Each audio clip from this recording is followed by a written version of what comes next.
Welcome to Signal Lantern, your beacon of freedom in the Northeast. I have with me on this episode Joe Bronski.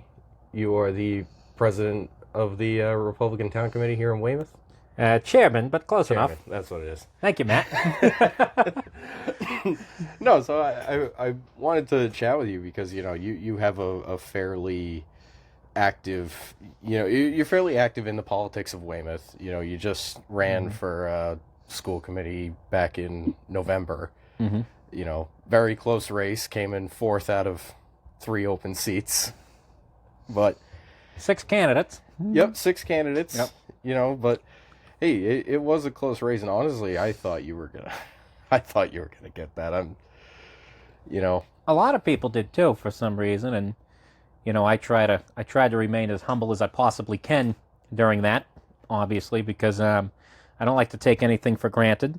I let the spectators do the spectating. I let the speculators do all the speculating, and I just went out there and campaigned and worked for every vote I got. And if you look at the amount of votes I got and the amount of money I raised, I spent about I don't know, $1.50 to $1 on every vote. So we did we did pretty well. Obviously I want to thank everyone who voted for me that might be watching tonight. So if you voted for me or donated to me or hosted a lawn sign or passed my name around and my literature around, thank you. I also want to give a shout out to my running mate who also ran with me for 2 of the 3 seats, Ashley Dickerman. Ashley, I hope you get to come on the show one day. Yes, I do intend on having Ashley here. Having an active school committee member might be an interesting perspective. Absolutely. And we both campaigned together on the same thing. I liked Ashley, and I said to her, I'm like, you know what, let's work together on this race. Let's really get together. Let's work. Let's bring our ideas, because I think 2 people that have really good ideas are, when you put 2 people with really good ideas together, you get even more really good ideas out of it. And I know that sounded very obvious, but somebody used to say to me, they're like, Joe, 2 heads are better than 1, especially when one of the heads is yours. So No, I mean, Ashley definitely had some advantages that you didn't quite have, being so active in the parent communities here in Weymouth. No, 100%, absolutely. Her and I, she had a very, for those of you who don't really know much about her, she was the chair of the townwide parent council. She was very active with the parent council. She resurrected it from the dead. She got the public to participate in a lot of meetings and stuff. I, on the other hand, I'm very active in the community events committee, through a lot of different various organizations in town, and definitely through more of the business community within the town. But people that vote in school committee races tend to be parents. A lot of people tend to blank school committee races as they feel that, my kids don't go to the school, or they don't go to school here, or, I have nothing to do with the schools. But one thing I want to really push to everyone is, if you pay taxes in the town, the school system affects you. School system, it affects your real estate values, your property values, the attractiveness of any community for people to live in, for young people to come in and start a family. It affects your home values. And if you have a good school system, you're going to have a lot of good people coming in who are going to buy houses here, who are going to pay property taxes, their excise taxes. They're going to invest their businesses in this community, and that helps generate revenue for the schools, and it really helps the overall, I'd say, the demeanor of the town. And it really gets everybody, a good school system just really attracts people. And the school department in any municipality it's the biggest, right now it's the biggest, and I think it's been like that for a long time, it's the biggest department of any town. And one of the things I really wanted to do is, I'm, a graduate, 2016, of Weymouth Public Schools, K through 12. Went to Weymouth High School. I went to transitional kindergarten. I had such a great time in kindergarten. I like to joke that we did it all over again. But we had, and I was involved with special education. When I was a special ed student, I had a lot of accommodations, and I was in middle school during the 2008 recession, so I mean, if you think, right now is bad, I mean, you should have seen it then. And it's not, it definitely was not pretty. I remember a lot of programs having to be cut. I remember when they had to merge, the Chapman and the Abigail Adams School. I remember when Abigail Adams was going to be 5 through 8. I'm sorry, I remember when both Adams and Chapman were 5 through 8. And now Chapman, after I left, was 7 through 8. And Adams was 5 through 6. And I was the last class. The class of 2016 was the last graduating class of the Weymouth Public Schools to have gone to either Chapman or Adams for grades 5 through 6. And that's what ended up happening. And I do remember my science teacher in 6th grade. She was going to be getting laid off due to a lot of the budget cuts that had to be made. I do remember walking by her classroom, and when she got the news, she was crying at her desk. So that was it's definitely something that stuck with me. And I was hoping that I could bring my business experience and my budgeting experience and just my life experience to the school department. And you never know, maybe down the line, if I was to run for school committee again, maybe we could bring that. I don't know if I'm going to do it or not again. And I mean, that's the next election's 2 years away. We just had one. I mean, I definitely will be attending all the meetings and hearings, but not just at the school department, but at all the town hearings, just to make sure that we, and speak up when I feel is necessary to make sure that we, we are informed and we're all on the same page as to what's going to happen. Yeah, and I mean, thankfully, even though you didn't win your race, didn't make it on the school committee, the fact those meetings still exist, you can still express your concerns as a citizen, and still kind of shape the direction in which the schools are steered. Absolutely. That's and everyone still should a benefit. Everyone should. And I came in 4th place, so if there is a vacancy created by either a resignation or somebody moving out of town, as of right now, I would step in and fill that vacancy. Obviously, I really don't think that's going to happen, but just a little factoid, if that was to happen, I would, by virtue of coming in 4th place. I mean, that's honestly interesting to think that that's how the elections kind of work out, and instead of wasting everyone's tax dollars to have a special election. And that's also done by virtue of the Weymouth Town Charter as well. And they haven't taken it out every time. I mean, every time the Charter Review Commission meets every 10 years, I mean, they haven't taken it out. So, I mean, as of right now, that's how it would go. I mean, it sounds like a very sensible rule, especially if, they approached you and you, like, in the event that something like that happened and they were to approach you, you could say yes or no, and I'm assuming if you said no, it would go to the next person. But no, I think that's a really fascinating thing, again, rather than a lot of other towns, which, if a vacancy were to occur, they would either just leave it vacant or wait and do a special election. Yeah, because if I remember correctly, we just had one like that with Nicole Lemery down in Abington. Yes. That was also very interesting. And I think you would know that too, Matt, because you're... Yeah, I'm over in Abington. No, you live in Abington. That special election was... I swear, it was the cursed select board seat for a little while there, but... Yeah, because it's, But, one thing I always give is my kudos to anybody, whether you're Republican or Democrat or Independent or Green Rainbow or Libertarian or even, Pizza Party, because Pizza Party is technically a political party. I have a list of all the political parties in the country. I give kudos to anybody that runs. It takes guts to do that. This was my second time running for public office. Second time unsuccessfully running for public office. What was the first one? Town Council District 5. Town Council District 5. I've since been redistricted out of District 5. I'm now in District 4. And that was 8 years ago, and it feels like I literally ran for council just yesterday. But it was a good, humbling experience. It was fun. I knocked on, about 1,000 doors probably that election. I left I should say I left literature at 1,000 doors, but I did knock on. I mean, I probably talked to at least a few hundred people and asked for the vote. And I want to say I talked to about 200 people at least. And I got about 380 to 400 votes out of it.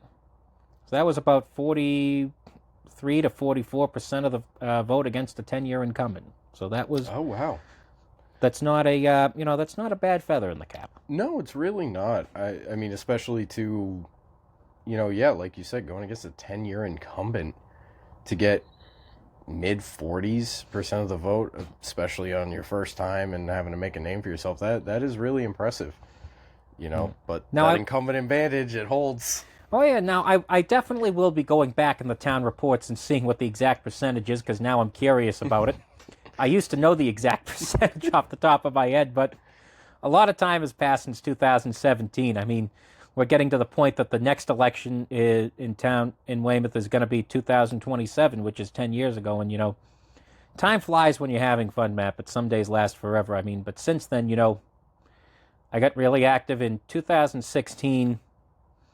I got involved with the Republican Town Committee. I've tried to be very active on that. I don't really, now for anyone watching now, I don't take the Republican Town Committee to a national level. To me, a Republican Town Committee is something that should be on a local level in your town. Your state committee should be advocating for your state races and for your state issues, and your national committee, which one of our national committee members, Janet Fogarty, lives right here in Weymouth. They should be the ones that are really advocating for the national issues. And the Republican Town Committee, I got elected chair January 26, 2021. My predecessor at that point was Rick Coughlin, who has since gotten elected to the Weymouth Town Council. Excuse me. And Rick was the chair for a long time before that, and prior to Rick in 2008, and he served until 2010. Greg Denton, who is now Senator Patrick O'Connor's chief of staff, was chair of the Republican Town Committee before that. So, we have that, but I got elected when Rick stepped down. I stepped up.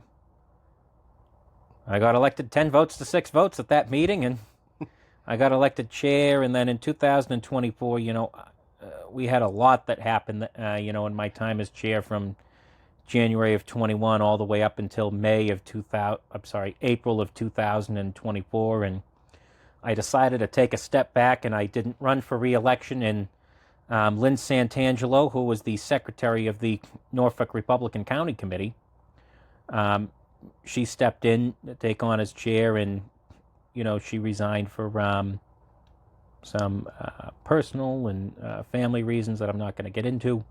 But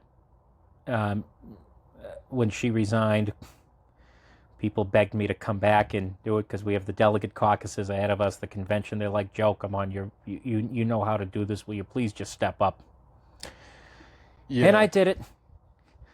I hope I didn't get myself into very much, but I took a 1.5 year hiatus, and here I am back at the helm of the ship for the Weymouth Republican Town Committee.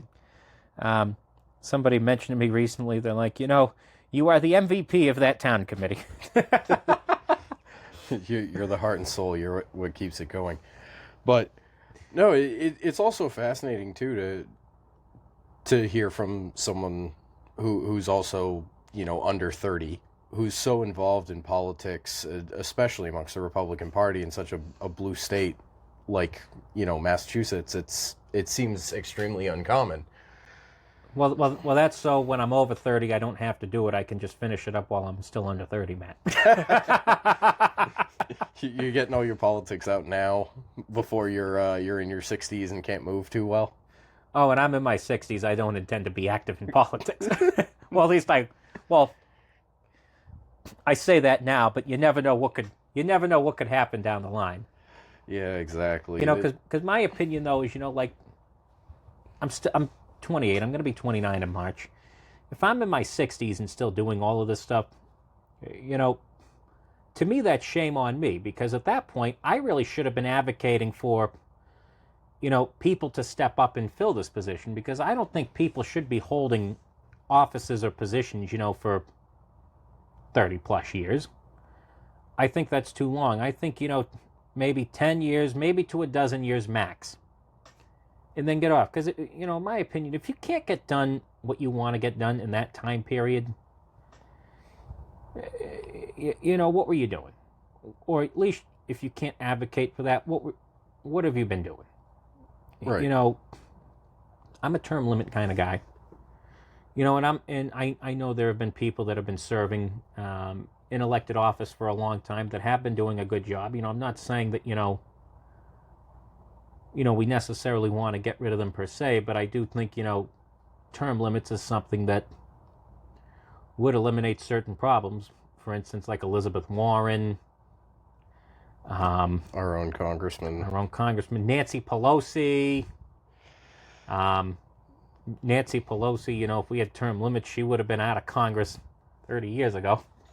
Yep. But that's how it works. We don't have term limits. People keep running and they keep getting reelected. But it's our job too, as residents and citizens of the town, to really go up and advocate for issues and hold our elected officials accountable. I mean, always remember, to anybody out there, if you vote, whether you vote for the elected incumbent or if you voted for the challenger, that elected official works for you. The pay that they get comes out of your tax dollars. Right. It's important to call them. It's important to contact their offices. It's important to give them your ideas. Former Massachusetts Republican State Committeeman Marty Lamb, for example, he was out of Holliston. For those of you who've never met Marty Lamb, I would assume if you live in Weymouth, you probably don't know who Marty Lamb is. But Marty Lamb ran for Congress, ran for state rep, ran for state senate against Karen Spilker a few times. He would always go out. He would go to Jim McGovern's office, and he would go to his district office. Sometimes I believe he would even go to his Washington, D.C. office. Marty, if you're watching, call me and correct me if I'm wrong on this one. But he would go but he would go down and he'd bring manila envelopes. He would say, hey, this is for Congressman Jim McGovern. This is the budget proposal I want to see go through for the federal budget. Can you make sure he gets that and tell him that he really should propose it? Somebody like Marty Lamb is very important, and we all need to have the charisma and the courage, just like what Marty Lamb had. And we need everyone to be like a Marty Lamb here in Weymouth and in Abington and in Quincy and in Braintree and Hingham and Rockland, all the towns, that every place in the country.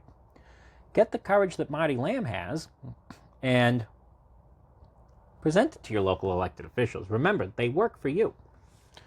Yeah, I mean, they a lot of our elected officials, they always pull that, I work for the people, I do what they say, blah, blah, blah. But in reality, they're just going off of a best guess, or if anything, they're just doing what they want to do.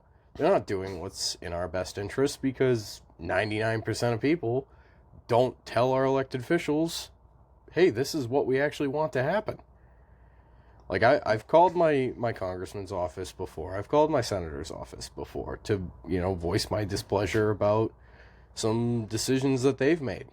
I know that, some poor staffer probably listened to it and just immediately hit delete, but Yeah. Who knows? You get 1,000 people go and call their local elected officials. That's gonna catch someone's attention. It is. And, you got to be that squeaky wheel, because the old saying goes, the squeaky wheel gets the grease. Exactly. Or in this case, the WD-40. Be that squeaky wheel. Constantly squeak your wheels. Yeah. So they keep coming after you with cans of WD-40. And, it all depends on what's in that can of WD-40. Yeah. No, the same kind of goes for a lot of the protesters that we've been seeing around the country as of late. Yep.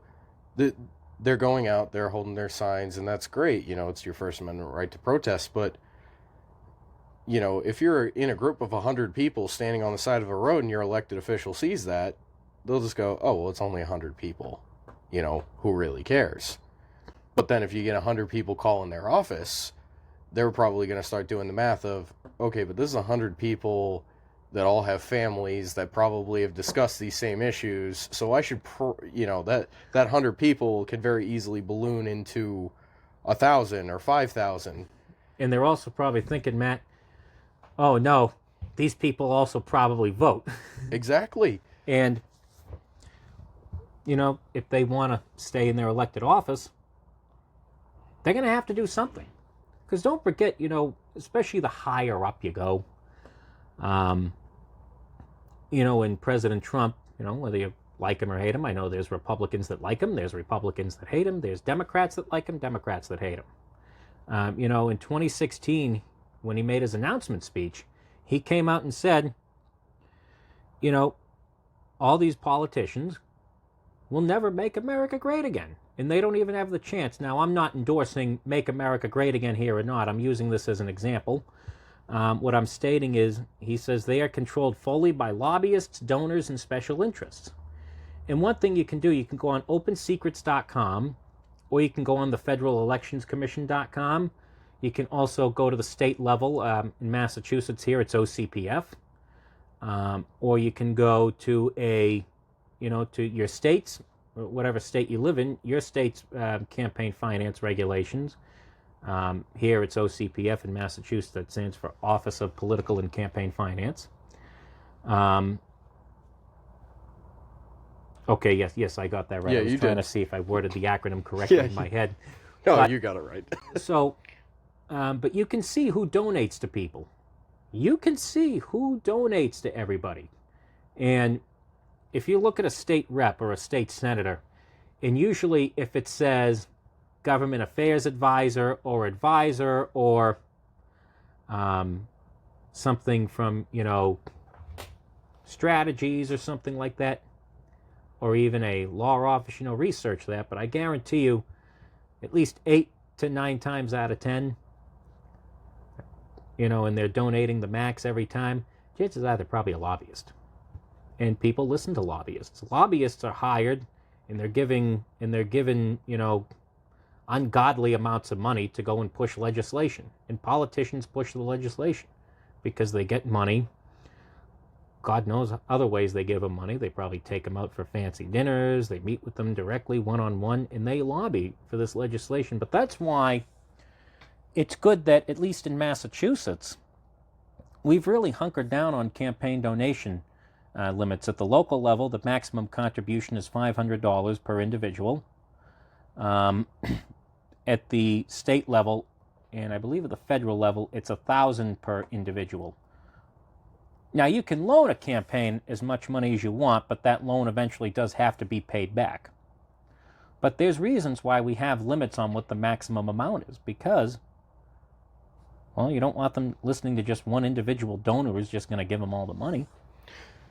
Yeah, the multi-millionaires who will just step in, bankroll the entire campaign, and, also grease the wheels on the side. Oh, 100% they will grease the wheels on the side. It's like that political boss back during the Gilded Age, Boss Tweed. You ever heard of Boss Tweed before? Yeah, I have. Oh, yeah. Boy, that was one corrupt son of a gun. And, he would do that, back in the day. There's I can't remember the name of the movie about it, but I've seen a movie on this a few times, and, and this was back before election laws were really a thing, and they would get people out, kind of like you, Matt. They'd have you go out with your beard and your hat, and they'd go vote. They'd wake you up, say it's time to go vote, then they'd say, all right, take your hat off, go vote. All right, shave the side of your face off, just leave the goatee, go vote. Shave the bottom half of your goatee and leave the mustache on, go vote, and then shave the mustache, go vote. And there you could have like 4 or 5 votes right there, and nobody was really counting it. And the political bosses would pay people to go out and recruit those people to make sure they go out and vote for the correct candidate. Man, if only there was laws that could prevent that, to maybe, identify people, some form of voter ID system I know. in place. Now, I know I will get crap from this from some people, but I am in favor of voter ID. I should have to be able to walk in and show my ID and say, this is me. Now, this is not an immigration issue. This is not an issue, of that or anything. Now, fortunately, I mean, this is a issue of, this is who I am. I live at this address. I'm voting. Not, because, I mean, people, like, I was on the board of registrars in Weymouth. I knew all the poll workers. All the poll workers knew me. I mean, everybody at my polling place knows me. But say if you're Bob Jones from, I don't know, from another section of town, you're not really well known, but you go in and vote. Say if somebody has Bob Jones's address and their name is, John Smith. John Smith can go in and say, oh yeah, Bob Jones, 123 Elm Street. Right. Now Elm Street's in my precinct, just to get it out there, but I'm just using Elm Street as an example. But, Bob Jones, 123 Elm Street, and John Smith could be checking off votes. And then John Smith could go back to his precinct and say, John Smith, 321 Main Street. Main Street is not in my precinct. Now, I've never done that. I mean, that's morally wrong. That would be wrong if anybody does that. But, it does. Now, I'm not saying that happens in Weymouth or on the South Shore, but there is potential for that to happen. Yeah, no, there 100% is. I mean, especially given that everyone's name and address is public records. 100%. As a genealogist, I know that. Exactly. But, no, I mean, over my time in politics, I've spoken with plenty of people, right here in Massachusetts that have told me, like, oh, I went to vote on election day, and I gave them my name and address, and they said, no, you came and voted this morning. And they're like, no, I didn't. I was at work this morning. I just got here. You know, and then they're sitting there having an argument with this poor poll worker who, they're just looking at a list going, no, we see you already came this morning to vote. And then they get turned away. Their vote goes to waste. And I mean, even, to some extent, you can see who voted for who. There are ways of seeing it. Like, there are ways. Like, for instance, if you go through Numenar, which was introduced to the party by National Committeeman Brad Wyatt, great database. If you were to go through it, you can see who's a very hard, lean Republican. I just want to back up. I don't know if it was introduced to the party by Brad Wyatt, but I know Brad has helped a lot of people with Numenar, and we really can't thank Brad enough for everything he has done, especially with data and voter rolls and everything. But you can see who is a hardcore Republican, and if you were to look at who is because your voter registration, it's not public who you vote for, but what party you're registered in, that's public information. Yeah. So as well as how often you as well vote. as how often you vote, when you voted. I've never missed an election since I've been registered to vote. I don't ever intend on missing an election. But so I'm what we would classify as an A voter, which would be an awesome voter. There's B voters, which are below average voters. C voters, which are crappy voters. And D voters are do not vote voters. And I don't think there's an F voter. But I believe they are ranked A, B, C, and D. Now, what I firmly believe is you're really going to have to, you can really go in and you can kind of figure out who voted for who. Like, for instance, Maura Healey versus Jeff Deal, the last gubernatorial race. Somebody who's a hard Republican versus a hard Democrat. The hard, staunch, liberal, progressive Democrat that has signed nomination papers and, ballot petitions for all these people. Because you can also poll to see who signed ballot petitions. You can pull a public record for that. They probably voted for Maura Healey. Versus, the hard Republican that's all pro-Trump, pro-life, especially if they probably, signed a petition to get abortion removed off the, I remember that was a proposed ballot question. It didn't end up going on. It also wouldn't have went anywhere in Massachusetts, so I don't even know why people bother with it. I'm not saying I'm pro-life or, pro-choice. I'm just stating that as a fact that we have people that are trying to do that, and it's Massachusetts. It's just not a winning issue for anybody. Right. And there's pro-life and pro-choice Democrats, and there's pro-life and pro-choice Republicans, too. So it's not a Democrat nor Republican issue.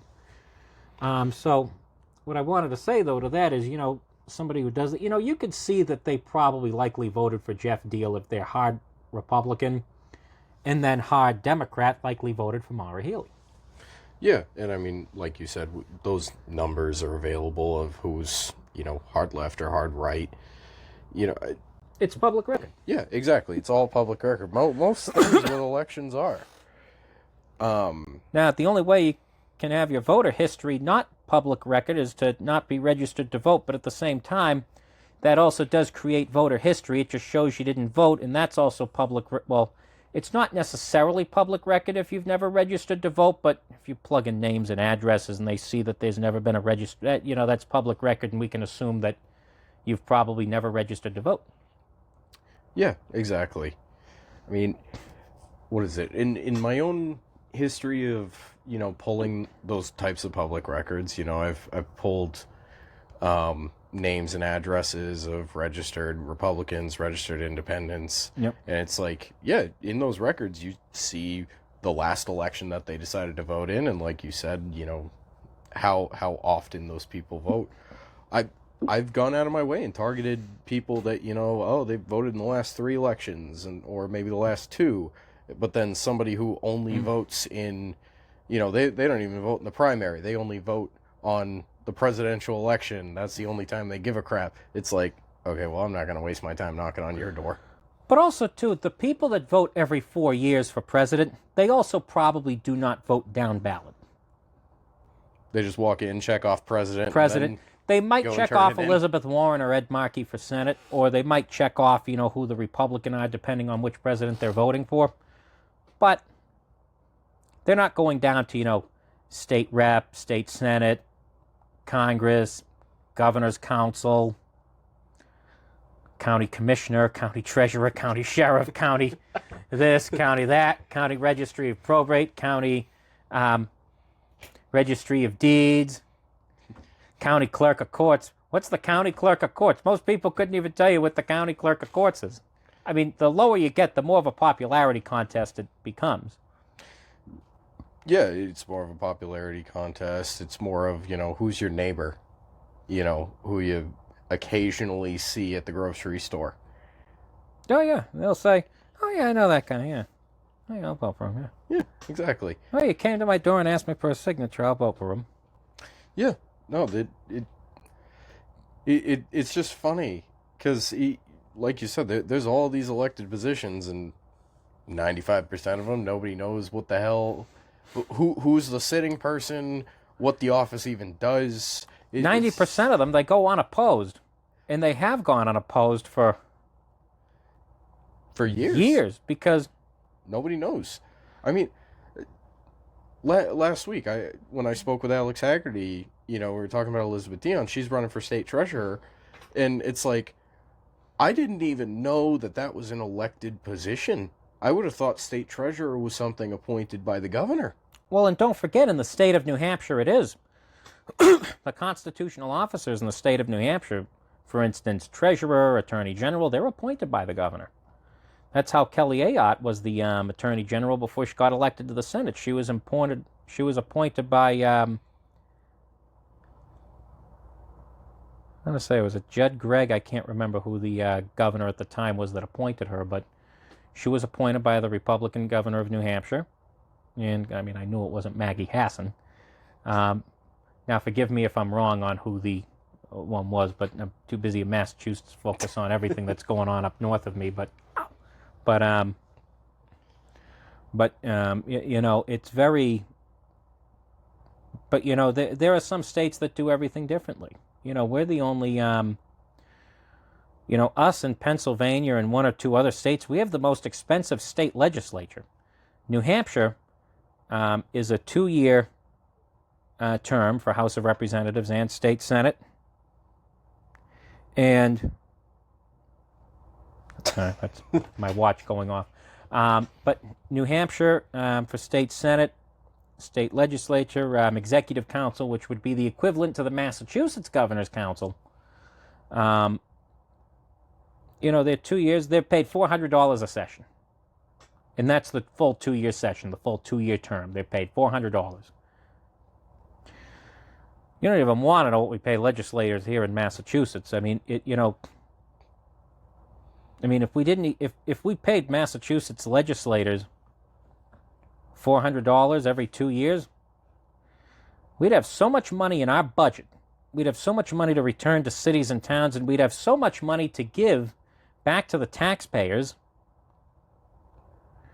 We'd be able to keep taxes lower. We'd be able to put more money to roads, bridges, to schools. Right, where it's absolutely desperately needed. Where it's absolutely desperately needed. Not to pay state legislators, and on top of this, an extra $30,000 to chair a committee that meets a couple of times during budget season, and then you never hear them meeting again. And then they get to vote to raise their own pay. Somebody will say, well, Joe, you've raised your own pay. I'm like, yeah, I own Ancestors Trail. I can raise my pay if I want to. Yes, but only within the means. If we don't have the money to raise my pay, I can't raise my pay. That's the beauty of owning your own business versus being in the government. Owning your own business, you got to keep track of, your own money. You can't raise your pay too much, otherwise you drive your own company out of business. That's right, but then the government comes after you during tax season, so... Yeah, exactly. The government comes after you during tax season to take all your money so that they can then pay themselves. What is this, communism? Yeah. I mean, what is it? Communism's great till you run out of other people's money to spend. It's either communism or socialism, but it's true. You can't, you don't mind if I drink this, do you? No, go ahead. We were drinking Dunkin' Donuts. All right. It's only Diet Coke. I haven't drank alcohol in almost 6 years, folks, so... When you're more sober-minded, you can come up with clearer thoughts, and you can really think clear and do some more research and get more things. And it's easier to do a puzzle when you've been sober for a long time, too, versus, Now, if any of you know what puzzle I'm talking, it's the way our Massachusetts congressional and legislative districts are drawn. It's like a jigsaw puzzle. See, I referred to it as it looks like somebody took a map of Massachusetts and tried to draw the districts drunk with their left hand. That's exactly what happened. However, though, it's not completely... some of them are not horrible, like the 1st Congressional District with Richard Neal. I mean, it's not the worst drawn district. You got these ones that are in the shape of a square. Then you got the Worcester District with Jim McGovern, the second one, which is kind of like in a shape like that. And then you have the 3rd District, which is like kind of shaped like that. You have the 4th District, which is also shaped like this, which Newton and New Bedford, I don't know how you can merge those two towns in one district, but don't really have much in common. And then you have the, the 5th District is, another one kind of like that. And then you have the 6th District, which is, basically a circle. The 7th District, Diana Presley, which is basically a straight line. And then we're going to skip number 8 for just 1 second here. And then you have the 9th District, which is the Cape. So that's why it's drawn like that. But then, it just kind of goes down there, and then it goes back down to the Cape. And then you have the 8th District, which is like... you got South Boston merged in with, Bridgewater, and you got South Boston going into the... It's everywhere, and then you got the North End put into it, and parts of the Back Bay, and you got parts of the, and this is where, and it's ironic because Massachusetts is home to gerrymandering. Yeah, where it was created. Yeah, Elbridge Gerry, the vice president to James Madison. He tried to do a congressional district that started in Salisbury, and then would go down and trickle down, and then out through, Bill Ricker and Burlington, and I don't know if Bill Ricker was a town back then, but... and then it would go down through Waltham, and then it would go into, like, Attleboro, and I'm sitting there going, boy, I'm surprised we haven't brought that kind of a district back yet. See, if you did that, then it'd just be a little too obvious. Yeah, that's true. I think that's the only thing keeping districts from truly looking like that. I mean, I always laugh... like you said, there's districts that cut, or they try to combine two towns that have absolutely nothing in common, but I think the 8th district is a prime example of cutting off two towns that have a lot in common. Look at Abington and Rockland. We share, the same public works, same highway department, same, drinking water. We share They're not even in the same state rep district. exactly. It feels like Abington and Rockland are they're two sides of the same coin, Like I don't, separated by a wall.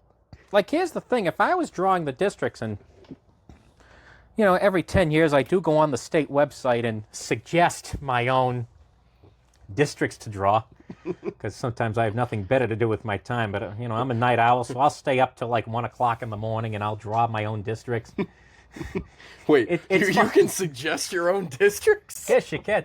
Now I'm sure the state doesn't even look at any of them. I'm sure they're still sitting on a JPEG file somewhere that's probably going to get deleted once they can legally delete it.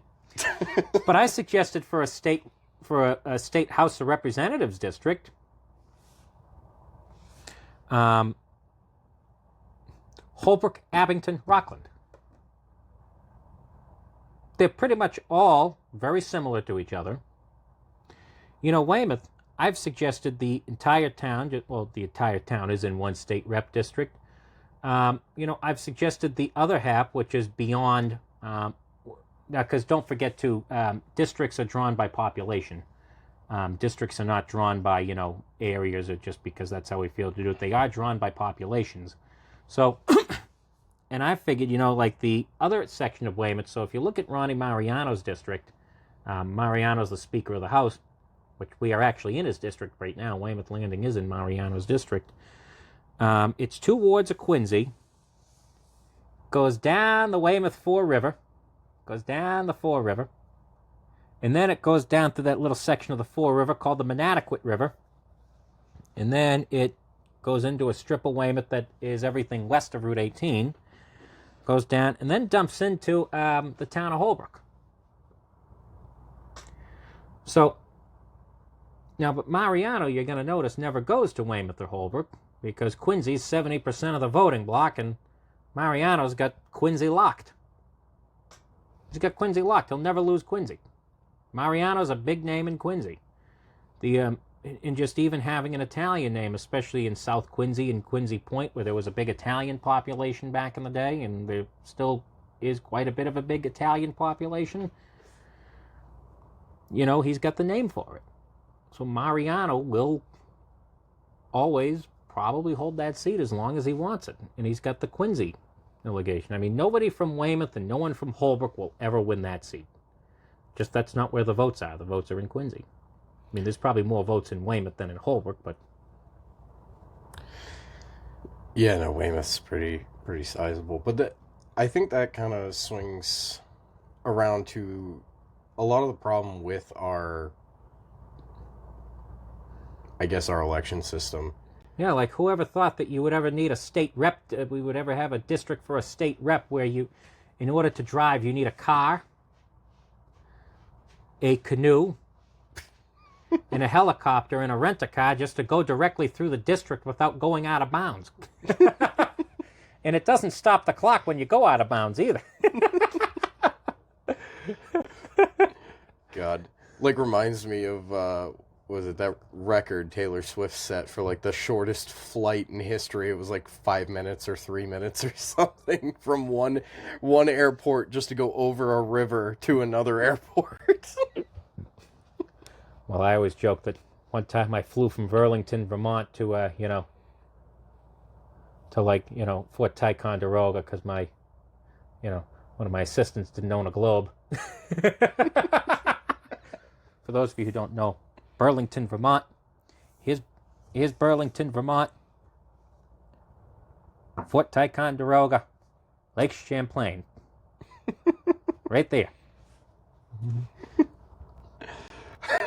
And for Keepers of the Revolution and for everything like that, just a little fun fact about it, that's where we got the cannons to end the siege of Boston. Huh. So we captured that. Ethan Allen and the Green Mountain Boys. You've heard of the Ethan Allen furniture before, right? Yes, I have. So, I don't know if that was directly named after him, but there was a commander of the Green Mountain Boys, which was their own little battalion of muskrats and soldiers and hillbillies up in the Green Mountains of Vermont. It was actually called the New Hampshire Grants back then. It wasn't called Vermont. But they were eating, Vermont maple syrup way back then, so I'm sure that's when they called it that. You never know. I mean, I'm a genealogist and a researcher. I should know that. But so Ethan Allen, along with Benedict Arnold, a lot of people don't remember, but Benedict Arnold was part of this as well. The commander of Fort Ticonderoga was a guy named William Delaplace. He was a British general that commanded Fort Ticonderoga. Ethan Allen, Benedict Arnold, and the Green Mountain Boys and I snuck on with some rowboats and through the night. I kind of like the way Washington crossed the Delaware in a way. It was kind of like a prelude to it. And they went in there. All the soldiers were drunk and full of food, whatever they were eating. And, I've heard it was jerky and, fire cake, which is just like a pancake with no eggs or anything else in there, just mashed with flour and water and cooked on a hot stone. And, they were all drunk on booze that they were drinking to celebrate at the time because they were just hiding in the middle of nowhere at Fort Ticonderoga. And all of a sudden, Green Mountain Boys come in. They go to William Delaplace, where he was, his commanding officer. He was the commanding officer for it. And Delaplace just surrendered the fort. We took all the cannons. Henry Knox hauled all the cannons from Fort Ticonderoga all the way down to Boston, probably down Route 2. I know Route 2 didn't really exist back then. But what is now Route 2? What is now Route 2. And they put that out, and they went to Dorchester Heights and ended it. So before he became a turncoat, Benedict Arnold actually did help us get a few things going. He actually helped us prove that we could gain a victory on our own at the Battle of Saratoga, which is what got the French to, which is what got King Louis XVI and the French to sign on the dotted line to start bankrolling the revolution. Bankrolling the revolution, and we won. And then Benedict Arnold in 1780, gave away the plans to West Point and became the traitor that he is. So before he became a traitor, Benedict Arnold actually was a very important part of securing some of the most crucial moments during the Revolutionary War for us. Well, history is written by the victors, and we don't want to give him the credit that he might deserve for some of his early victories. We well, I never said it was deserved. Well, I never said it was deserved, but I do think it's where it's due. You can't deny the fact it's where it's due, I always say, you got to give credit what credit's due. There are times I'm not afraid to call a spade either. And Benedict Arnold's a perfect example on that. Yes, he helped us with the with ending the siege of Boston. He also helped us win the Battle of Saratoga. But he was also a traitor. That's a perfect example of giving credit what credit's due, but calling a spade a spade. Right. Can we say calling a spade anymore? I don't know. I mean, I've never seen a problem with that, but... I mean, honestly, I feel like most people nowadays wouldn't even know what a spade is. Just calling a shovel a shovel. Yeah. Those of you who don't know what that is, a spade is, it's one of those, types of cards on a 52 card deck of, bicycle poker cards. Ace of spades. No, that's where most people would know it from nowadays. I'm not calling it a club or a heart or a diamond. I'm calling that a spade. Jesus. Oh God. No, but your genealogy business, that's a very fascinating topic in and of itself. You're probably more knowledgeable about history than most other people. Oh, I don't know about that. Why do you say that? Knowledgeable on how to research it and find out the information. I mean, I have the same skill set, but that doesn't mean... Well, I do it professionally, and I dig through things professionally. And I can dig. Somebody texted me last night. They're like, wow, you really know how to dig for stuff. I'm like, oh, yeah. Once you get me going, I don't stop. Well, until whatever you're paying me runs dry, and then I stop until you pay me again to keep going. It's not free. Yeah, what is it? You're digging for gold, but it's in other people's pockets. Yeah, I guess, but this is what the client agrees to pay. It's not me ciphering money from people. You get what I mean. Yeah, I get what you mean on that.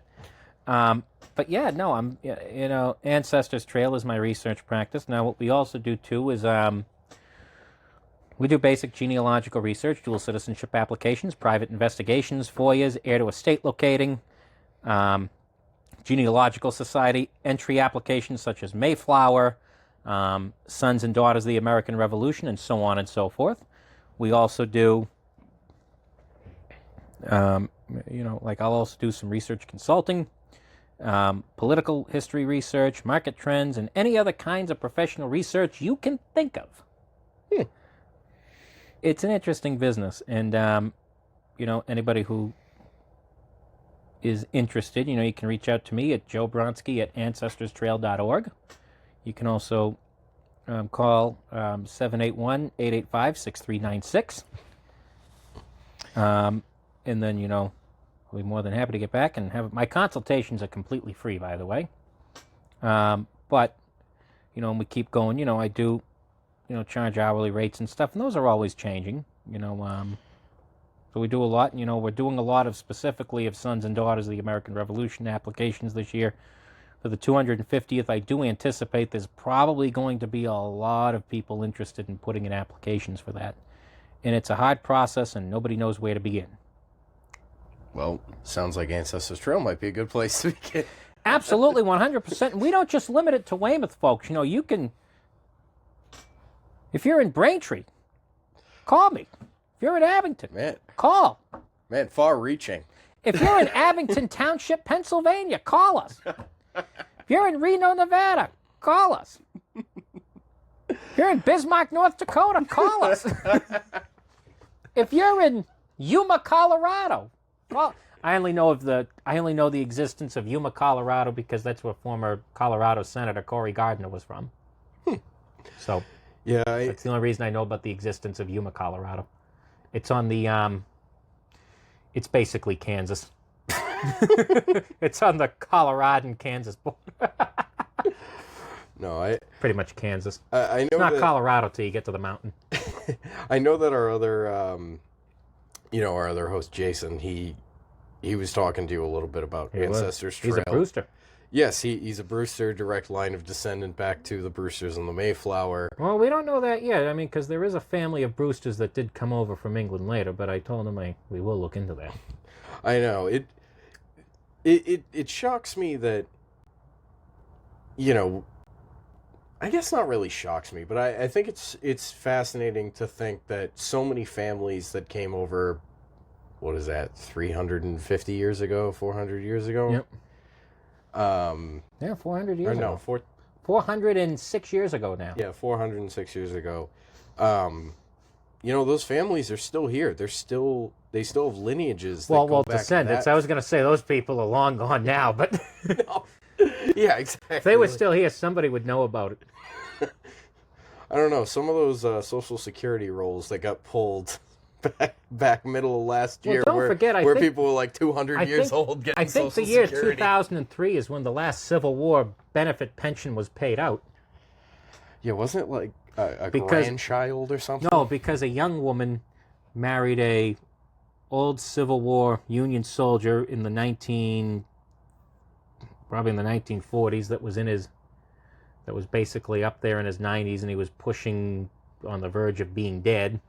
And she married him, and she was able to collect the pension because they were married for a year and collected it all the way up until she died in 2003. God, 140 years. That's insane. Yeah, that is insane. They have it's interesting what people have done, and I always say, that's something the government should have looked at. Like, should we be paying a pension for? I mean, like the fact that no one even questioned that. They're like, why are we paying a pension that was supposed to go to a Civil War soldier? Why are we still paying that pension and it's 2003? Why are we still doing that? Yeah, I know. I mean, even some of the youngest soldiers at the time, 12, 13 years old, that would have put them over 150. Yeah, they'd still be long gone to this very day. I mean, think about it. I mean, The Civil War ended in 1865, and 104 years later, we're walking on the moon. Supposedly, if you believe we landed on the moon. And there are some people that don't. Now, all I can attest to that is I was not on the moon. I don't know if we landed there or not. I was not there when... I was not chilling out in an Adirondack chair when Neil Armstrong got there and said, "Hey, how you doing?" You weren't there to greet him with a beer? How dare No, you? I wasn't there to greet him with the beer, because, I would have, but, it's kind of hard to drink a beer through your space helmet. No, but anyway, it's just very, interesting and, just the way things are going now, and politically, we're very, this world is interesting, but, one thing I really want to stress is that all politics is local no matter what. Right. And I've talked to people about all politics is local. And I've gotten some interesting responses like, "Oh, what do you mean by that? What do you mean? Washington, D.C. is like 1,000 miles away." The best one I ever received from somebody was someone looked at me and said, "Isn't John Adams dead?" And I'm like, yeah, he just died about 200 years ago. In fact, actually, July 4th, 1826, he would have been dead for 200 years this year. But, I'm thinking to myself, yeah, but that's not what I meant. It's every issue is local. Every issue is local. Every issue affects you locally. People don't get that. No. And I mean, some elections will affect people a bit more. Mm-hmm. The select board or town council or that's whatever. That's where all the NIMBY people come out at. Yeah, exactly. And trust me, like I've seen instances where, for instance, on Pond Street in Weymouth, that bridge, you had to come over it today, the bridge that goes over the train tracks on Route 18. Yeah. They were talking about just for one day closing that section of Route 18 down. Just for one day while they built the bridge. Just build the bridge. Just for one day, closing it down. You're just diverting all the traffic down Pond Street. Just for a day. Every resident of Pond Street was at that hearing. You can't divert traffic down Pond Street. I'm sitting there going, it's for a day. It's for a day. It's government work. It's not just for a day. Turned out it wasn't just for a day, but you know what they say about the government. It takes one to do the job, so they hire three. But then you have the, but then you have the thing, and then something goes on, and then they're like, oh yeah, we got to add more to the. But now I'm not saying that happens in Weymouth all the time, but at the same time, that does happen in places.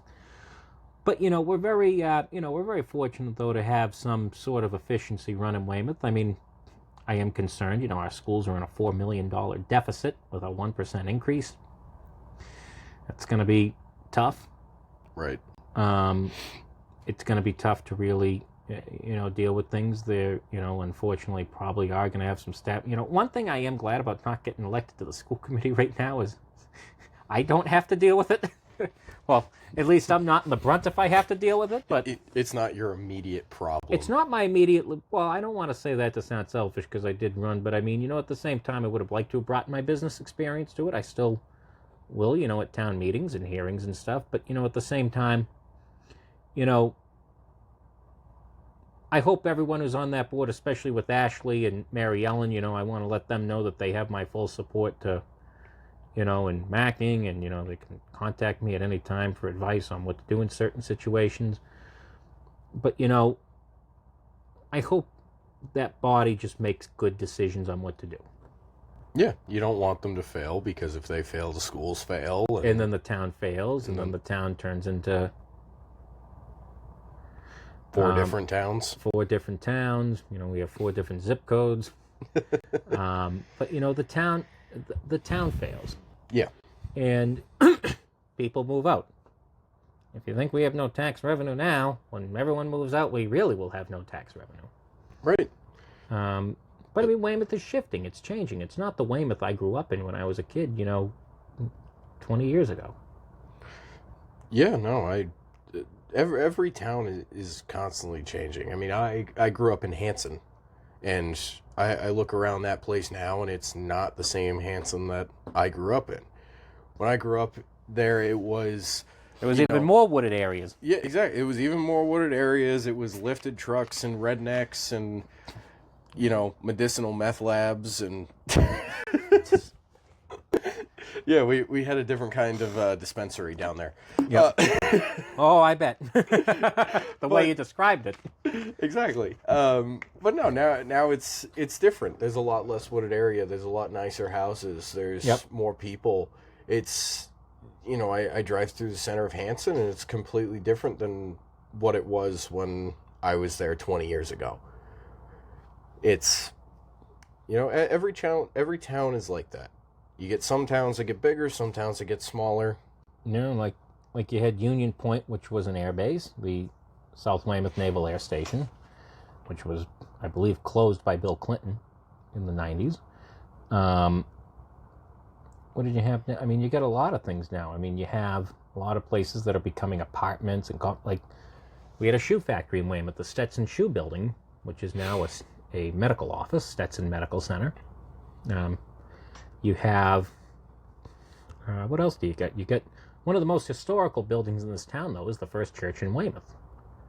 It's the oldest, I believe it's the oldest practicing Christian church in the original 13 colonies that settled in America.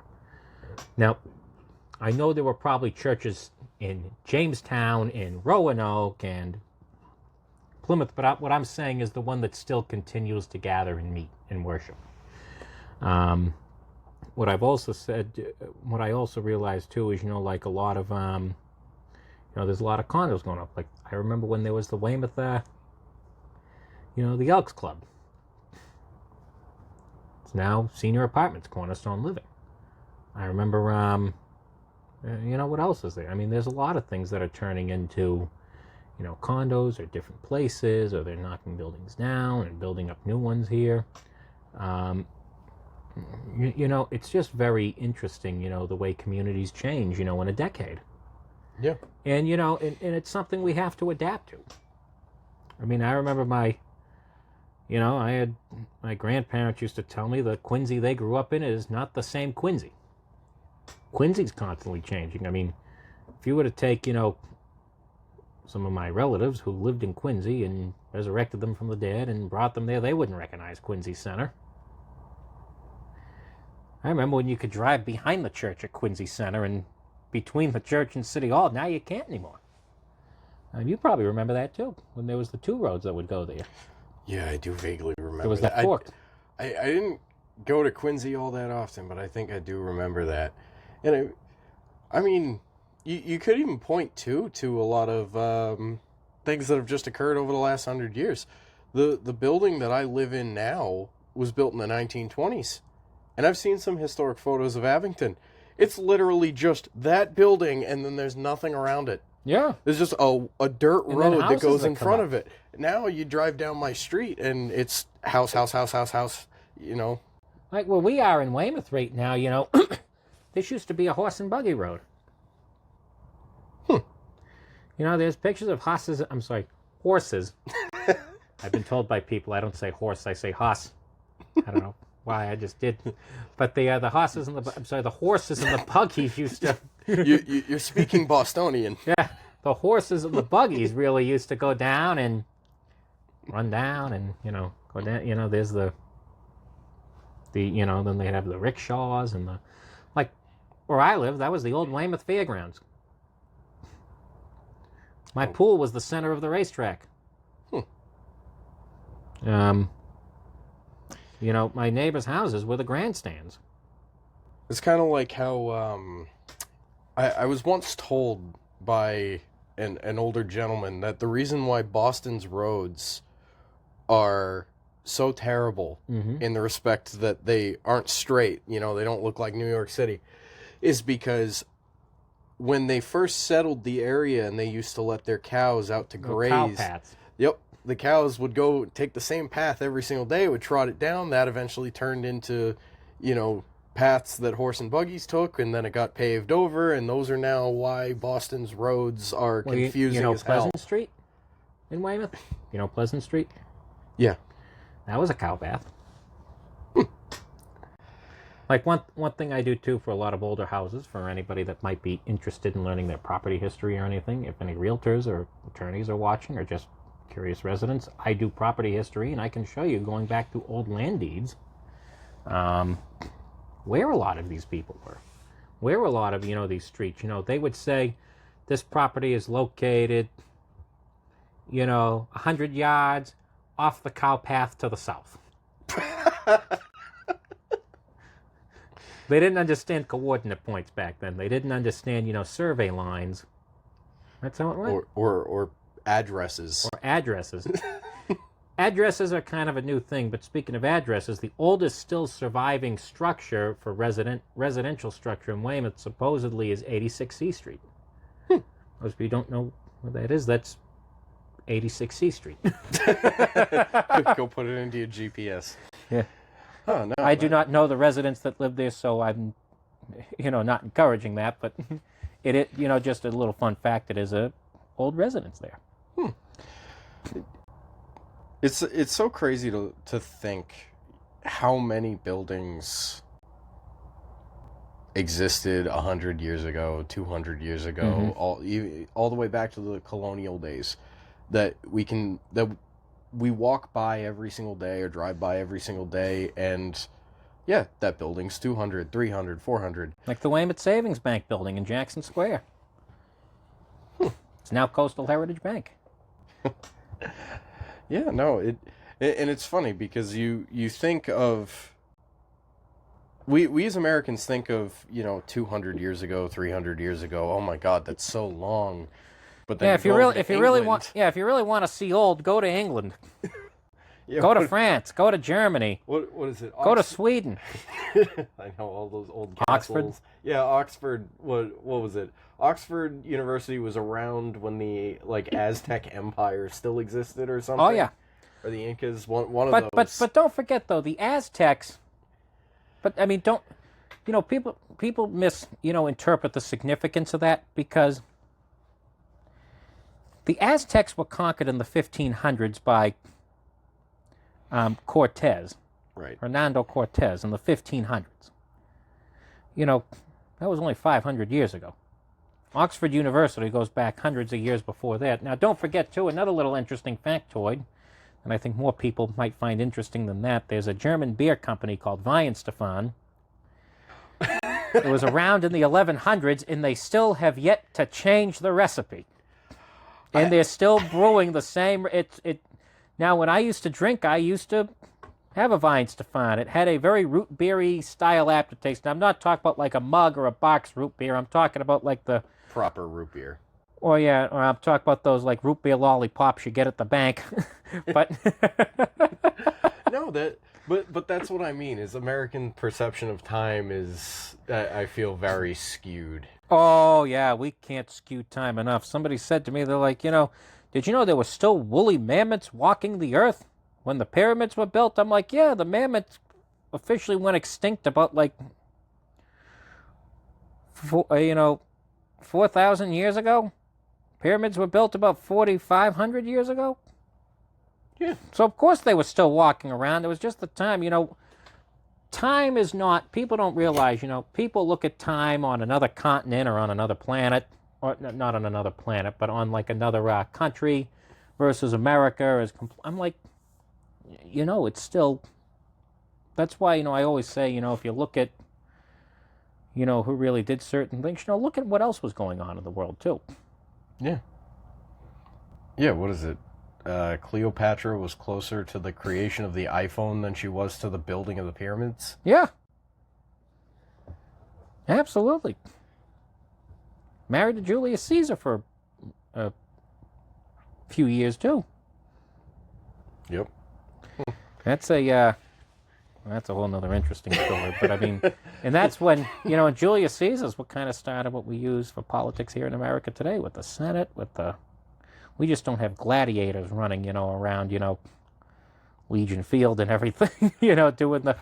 What are you talking about? It's called American football. Yeah. We don't have people being chased by lions. Unless they're the Detroit Lions. But at the same time, with the seasons the Detroit Lions had, is that even really competition? Yeah, I know. The New England Patriots just made it to the Super Bowl. Let's go. I know. I'm very intrigued about how that Super Bowl is going to go. I am too. The Seahawks are. I don't care what anyone says. I just hope one of my squares hits. Oh god. You know, it's funny. This is supposed to be a political themed podcast, and we've touched politics, history, and now we've moved on to sports. Oh yeah. Well, there's politics in sports too. Oh, But yeah. I will say this though. So, to get back to politics a little bit, there's a lot of history in politics too. There's a lot of history. Weymouth was a select board for a long time. Ashley Dickerman, if you're watching, or any member of the school committee, if you're watching, the first meeting of the Weymouth School Committee was held in 1797. The year John Adams became president. Well, the meeting of the Weymouth School Committee. Yeah, but it's still like, Jesus, it's that old? Oh yeah, that's when Weymouth probably had one schoolhouse on Schoolhouse Road. There's a road in Weymouth called Schoolhouse Road, which is, you got to realize a lot of your older streets are like Elm Street, Pine Street, Church Street. Church Street was the street where the church was on. There were a lot of elm trees on there. We were on Hawthorne Road in Braintree one time. My friend goes, there's a lot of hawthorn trees here. And I said, that's probably why it's called Hawthorne Road. Yeah, it's the old joke of, man, what do we name this place? Looks around, sees an elm tree. How about Elm Street? There was a mill in Weymouth.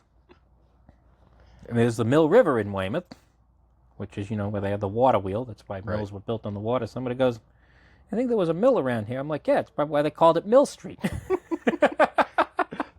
Yeah, it's when they start looking around and they can't see anything unique. That's when they're like, ah, shit, we've already got streets named after all these things. What do we call this?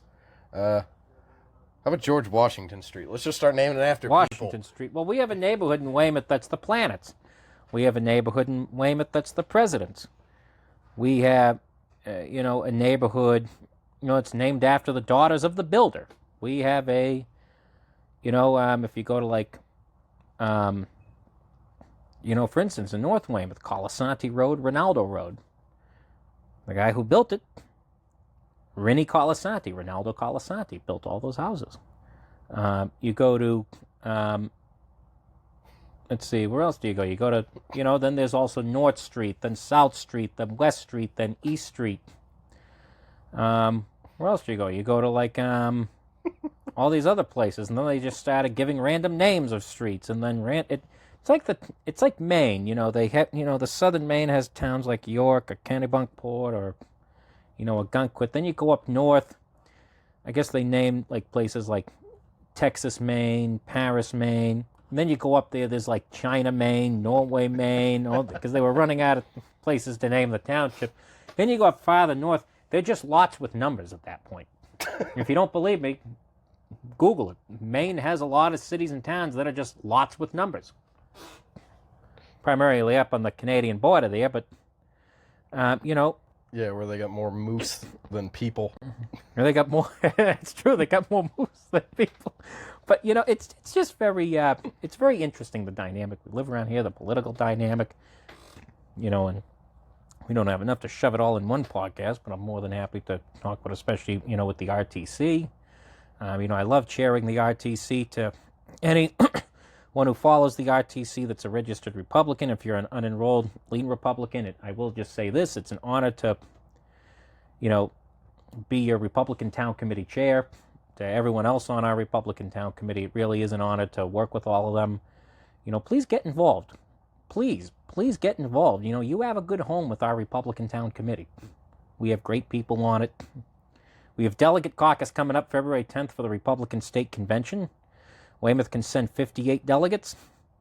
Jesus. I'd like to send 58 people to the and that is excluding our 7 ex officio delegates. Right. I'm ex officio because I'm the party chair, but, one thing I will say, it definitely is an honor to chair the party again. I'm official, as what my friend Kevin O'Donnell, the chair of Cohasset, said to me, you are officially a recycled chair. Welcome to the club. I'm like, oh boy. But, yeah, I'm definitely curious to hear how that caucus ends up going because... Matt, why don't you come to the caucus? Hey, if you guys will have me, I'd be more than happy to. We'd love to have you. I was just at the Abington caucus on Wednesday night. Yeah. They had 19 seats to send, but we also I envy had some Abington. special guests. Yeah, I envy Abington. You know, we're going to try and we will have some special guests at the Weymouth RTC caucus. Can you say who, or is that? You have to come to the caucus and the meeting to find out who the guests are. It's not for me. It's for anybody who's listening. No, I'll tell you once the video's over. But for the video, they have to. But I will just say this right now. We have statewide to give you an update. We have a lot of people running. We have Mike Keneally, Mike Minogue, and Brian Shortsleeve running for governor. So we have 2 Mikes and 1 Brian running for governor. That's what I like to say. Yes. 2 Mikes, 1 Brian. When the primary, there's probably a 66.6% chance that it, or 66 points, we'll round up because I don't like 666. I'm a good Christian. So, there's a 66.7% chance that somebody named Mike is the nominee. You never know. So Mike Keneally, Mike Minogue, Brian Shortsleeve are all running for governor of Massachusetts. As an RTC chair with 58 delegates, I have decided to not get involved in any of the campaigns, to not publicly endorse any candidate running for governor. But they are all really good people. If you do, I'm not a big fan of Maura Healey. Maura Healey, I think, is not taking Massachusetts in a good direction, and I'm more than happy to have a conversation with anybody like that. And I'll have a face-to-face conversation or a phone. I will not have an argument. I will have a discussion. But Healey, any of those 3 candidates, in my opinion, will be better than Maura Healey, and I would vote for any of them over Maura Healey. And they all seem like really good people that want to step up. So since we have 58 delegates, I want to show that we have level playing field and be fair and give them a warm Weymouth welcome. We also have Ann Brensley running for lieutenant governor, Elizabeth Dion, who is running for out of Belmont, who's running for state treasurer, and we also have I said Ann Brensley, right? I think you did. I think I did too. And we also have John Deaton, who is running for U.S. Senate against Ed Markey. He ran against Elizabeth Warren. Now he's running against Markey. So the Mass GOP, especially statewide, we're going to have a lot of good candidates. Now, if any of you don't end up getting caucused in, or if you're not registered as Republicans, go on and see if you can be a guest to the state convention. I'm sitting at a desk. Go on and see if you can become a guest to the state convention.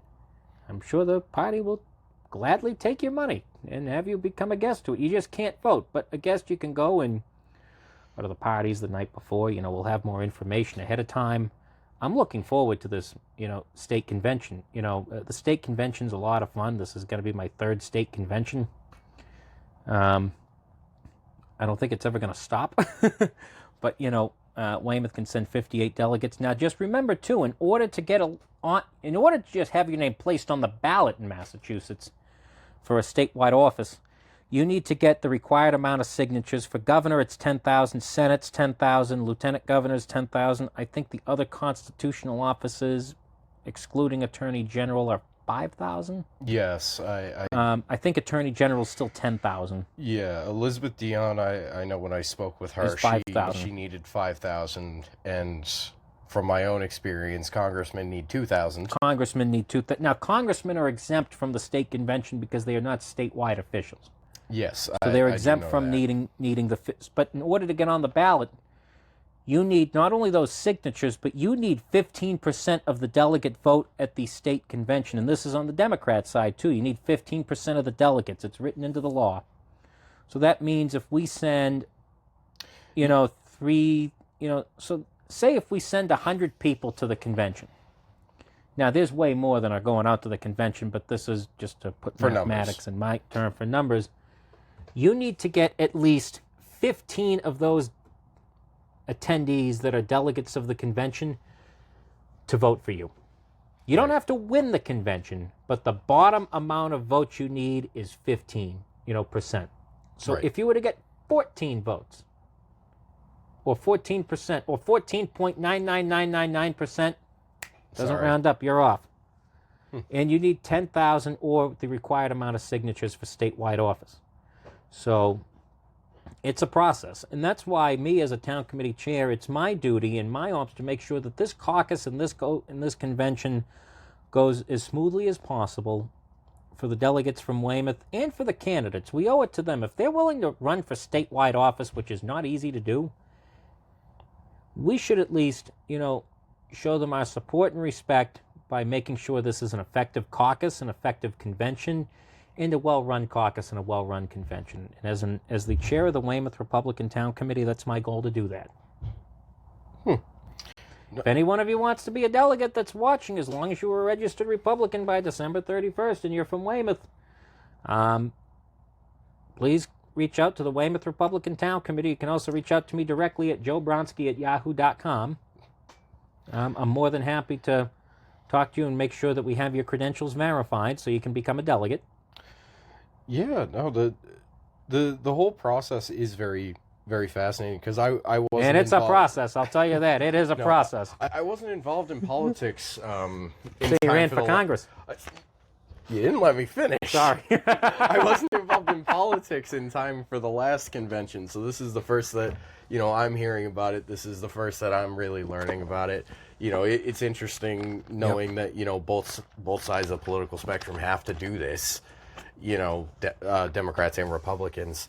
And you and me will probably have to have a chat afterwards about what it takes to actually become a guest there. Yes. I don't even know what it takes to become a guest yet. No, because I was... I think you just got to pay half the fee. Obviously, as a registered Republican in the town of Abington, I was offered a seat at the caucus. But you should have taken it. I know, and I would have loved to, but due to my, involvement with the Project Revere PAC, the Innkeepers of the Revolution, and I was thinking more of it would probably be a conflict of interest, and I didn't want to, take that away. You're going to vote. I get that I'm going to vote. You're going to Worcester to vote, and then you're coming home. I get that. I'm just saying I didn't want there to be any sort of conflict of interest, especially given the fact that the Project Revere PAC might be getting involved in some of these races. That's true. So I didn't want my own involvement to create a conflict of interest. I would rather go as an observer. As a guest, because you probably can have a table at the convention. Oh, really? That's fascinating. Yeah, it's going to be at the DCU Center in Worcester. On April 25th? Yep. I think it is. Yeah. Yep. But, no, I don't want to go to Worcester. I'm going there, I'm voting, and then once the thing's over, I'm coming back to Weymouth. Because you know what they say, when in Worcester... You're going to get a lot of people from Worcester mad at you. It's Worcester.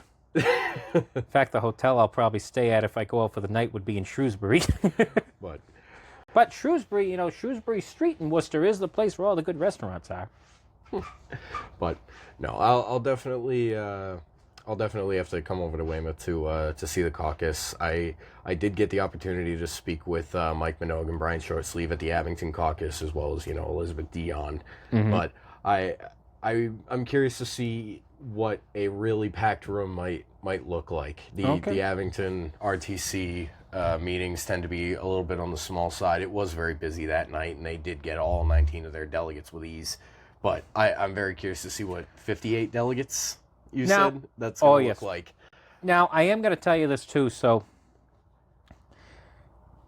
we've never sent the full slate. Really? 58 delegates? We had that 4 years ago, and we only sent like 46. We couldn't fill them all up. Now, what I will also say is, and this is a disclaimer I'm going to give to so Mike, and Brian, if any of you guys are watching, I'm not publicly endorsing any candidate. I will sign nomination sheets for every candidate that runs. If you give me nomination sheets and you ask me, can you get some signatures for me? I'll get signatures for everybody. I'm not endorsing any candidate, but we will collect signatures for every candidate. If you're willing to try and get your name on the ballot to run against Healy, I will help you. I mean, at least in Weymouth, I'll help you. But, because I know what a process it is to collect signatures, so... Yep, trust me, I know what that process is too. It's not fun, and the more people you have helping you, the much easier it is. But no, I'm definitely interested in the governor's race to see what what happens. Obviously, I'm going signal to give you a actor sneak preview. I think Healy gets reelected. You think? I do. She's got that? No, I mean, I don't know. I mean, the polling kind of suggests right now that she would, but you never know. A lot can happen. Really, a lot can happen. There's a lot of time between now and November. yeah, honestly, it's definitely more her race to lose. But I mean, this being an independent podcast, we don't necessarily want to take any side on the political argument. I did speak with Minogue's campaign manager and Brian Shortsleeve's campaign manager. I'd hope Who's Minogue's manager now? Oh, it's I know. I know Shortsleeve is Ryan Chamberlain. Right. Who's I can't think of Minogue. I can't think of it right now either, just because it was a very brief conversation in a very packed room. Yep. But I'm hoping if they get a chance in their relatively busy schedules, maybe I can get them in the seat. And the offer obviously goes out to any other governor candidates, whether they be independent or if for somehow this made its way to Maura Healey's office and she decided that she wanted to grace this little podcast with. Now you sound like Dan Ray going, Elizabeth Warren, if you want to come on the show, we'd love to have you on. No, it's a genuine offer. No, it should be. And if I got contacted by Congressman Stephen Lynch and he wanted to sit across from me and have a chat for an hour, you would. I would more than happily do that. And it goes without saying I would never have any intention of bashing any of them. I would just want to sit and have a respectful conversation, ask them about their thoughts and policies. Kind of like what we did today, and that's the way it should be. Exactly. So like in April, when my time for chair is up for re-election, if I have an opponent, and if you want to interview my opponent, you will. Yeah, I'd be more than happy to. I'd want to know what they I don't know who would run against me, but no, but it just goes without saying. I always want to talk to both sides of an argument. And if we got Brian Shortsleeve or Mike Minogue here, I would absolutely love to sit down and speak with Maura Healey as well. Oh, absolutely, and that's the way it should be, because that way you touch all the bases, you get all the issues, and that's how it works. Exactly. So, but hey, we've been chatting for a while. I think I've taken up enough of your day. I know you have a few things that you have to do later this afternoon. Perfect, so. Matt. But Matt, it was a very great honor to be on this show, and I look forward to coming back on this show. Yeah, we can make it a monthly thing if you want. But we can, obviously, we can discuss, what's going on locally and what's going on nationally and what RTCs are facing right now. And I love to keep coming back on as a guest here. I love it. Yeah, and I'm more than happy to promote your show too. It's a fine program you got. Yeah, no, I know that Jason wanted to have a sit down with you and talk more about the history and the professional side of me too. Exactly, he wanted that which is good. If you guys think I'm interesting politically, you should see me professionally. No, but yeah, but no, it's been great sitting here. It's been great here too, and I look forward to coming back on the show, Matt. Yeah, of course. If you enjoyed listening to me and Joe cover a variety of topics over this time, please make sure that you subscribe to the channel on YouTube. We kind of stopped putting the episodes up on Spotify and Apple Podcasts just because we had some other things in the back end that we need to get sorted. So for right now, it's just kind of going up on YouTube, and that's pretty much it. So yeah. Well, I'll see you next week, hopefully with another guest. I have a few in mind that are interested, so we'll get that figured out. Sounds good.